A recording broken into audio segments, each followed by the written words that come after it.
Joe Sandbrink, West Central Distribution Tech Development Specialist here in Missouri.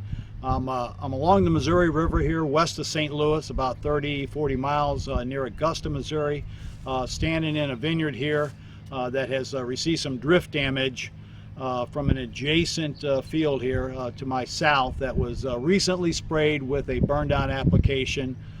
We believe of Roundup for sure. Don't know if there were other things in the tank like dicamba or 2,4-D. But we'll take a look at some of the injury here in just a minute. But the cropping system in this area consists of corn, soy, and wheat. But there are many vineyards also scattered around the area that are adjacent to many of these vineyards. So controlling drift and off-site application is very, very important in order to make sure we don't drift on these neighboring vines. Let's go take a look here in a minute at some of the injury we're seeing in this vineyard. This is Joe Sandbrink again. I'm back here in the vineyard now. I'm about I'd say at least 120 feet away from the edge of that field. At least 120 be my guess. And I'm standing next to some vines here that have received a herbicide injury.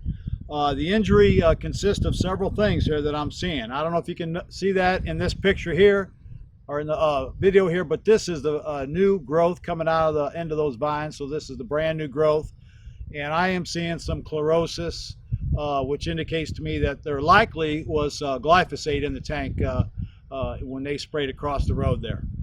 All right. Also, what I'm seeing is some cupping. If you notice that there, you're seeing cupping of the new growth. That would be more indicative of a phenoxy type injury, 2,4-D possibly, or dicamba, but certainly some upward cupping of the new growth here in that situation. And then finally, there's another example of cupping here. Again, on the new growth, you can definitely see the cupping. And then the last symptom I'm noticing here is some necrotic areas, along with some cupping here. Could that be that they had a PPO in there? I would guess they likely did because they were spraying burn down, which likely had a residual with it, maybe a Valor or some other type of PPO, sulfentrazone type product. But nevertheless, I'm seeing some of that now. We did hear possibly that they had paraquat in there, which normally you wouldn't mix Roundup and paraquat together, but we're hearing some of that going on here. And so maybe there was some paraquat, but definitely some necrotic areas on these leaves, on these older leaves.